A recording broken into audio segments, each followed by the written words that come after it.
Banyak organisme menurunkan gen mereka kepada keturunannya melalui reproduksi seksual. Peristiwa ini dimulai ketika dua gamet bersatu untuk membentuk embrio yang secara genetik berbeda dari organisme induknya. Embrio kemudian tumbuh menjadi dewasa yang pada gilirannya meneruskan informasi genetik mereka kepada keturunan mereka sendiri. Gamet terbentuk melalui proses yang disebut meiosis. Sel yang mengalami meiosis untuk menghasilkan gamet disebut sel germinal. Pada organisme diploid, sel germinal memiliki dua salinan dari setiap kromosom.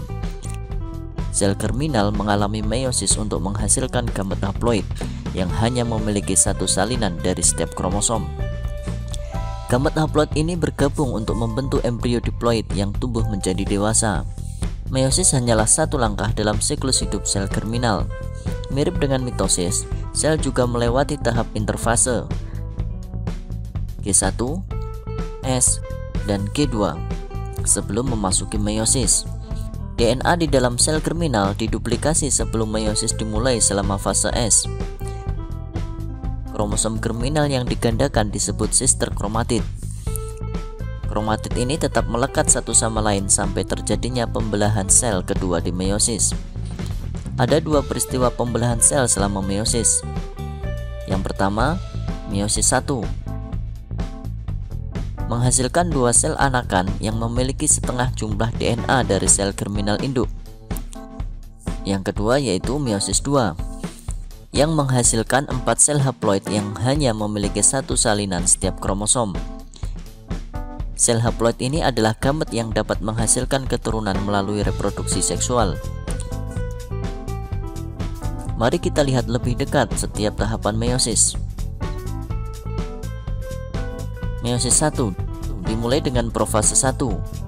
Pada tahap ini, DNA terkondensasi untuk membentuk kromosom. Di sini kita melihat kromatid sister yang digandakan bergabung di sentromer. Kromatid sister tetap menyatu di sentromer melalui meiosis 1. Selanjutnya, setiap pasangan kromosom homolog mengalami sinapsis untuk membentuk kompleks yang melibatkan dua pasang sister kromatid. Bahan kromosom dipertukarkan antara dua pasang sister kromatid. Peristiwa ini disebut rekombinasi atau lebih sering disebut pindah silang. Setelah pindah silang, sister kromatid untuk setiap kromosom tidak lagi identik satu sama lain. Inilah salah satu alasan mengapa tidak ada dua saudara kandung yang identik secara genetik.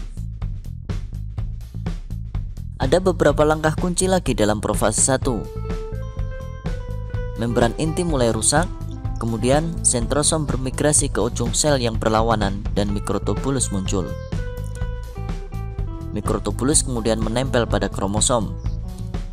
Fase berikutnya dari meiosis 1 disebut metafase 1.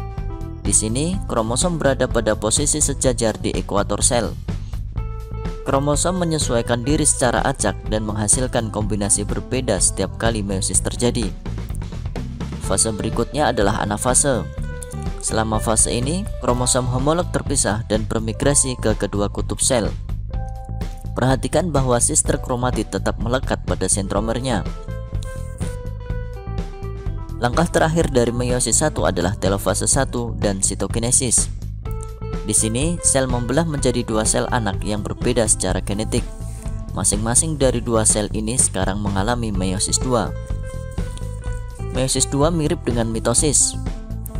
Meiosis 2 mirip dengan mitosis. Tahap pertama meiosis 2 adalah profase 2. Sekali lagi, kromosom memadat, selubung inti rusak, dan benang spindel terbentuk. Perbedaan utama antara profase 2 dan profase 1 adalah kenyataan bahwa sel anak hanya memiliki satu salinan dari setiap kromosom homolog. Jadi, dalam profase 2 tidak ada sinapsis kromosom homolog atau pindah silang. Dalam metafase 2, kromosom sejajar di ekuator sel. Sekali lagi, penyesuaiannya secara acak. Karena sister kromatid tidak lagi identik, akan ada banyak kemungkinan cara berbeda untuk menyelaraskan kromosom ini. Pada anafase 2, sister kromatid ditarik terpisah saat mikrotubulus memendek, dan juga di ujung-ujung sel didorong lebih jauh saat mikrotubulus memanjang. Pada telofase 2, membran inti terbentuk kembali dan sitoplasma dibagi menjadi dua sel anakan yang haploid. Tahap ini disebut sitokinesis. Sejak meiosis 2 dimulai dengan dua sel dan masing-masing sel itu membelah menjadi dua sel, sekarang kita memiliki 4 sel haploid yang berbeda secara genetik dari sel-sel anakan lain dan sel induk di akhir meiosis ini. Sel-sel ini adalah gamet. Dua gamet, satu gamet dari jantan dan satu gamet dari betina dapat bergabung untuk menghasilkan embrio diploid. Embrio yang dihasilkan kemudian tumbuh melalui banyak siklus mitosis. Demikian, apabila ada pertanyaan silahkan bertanya di kolom komentar.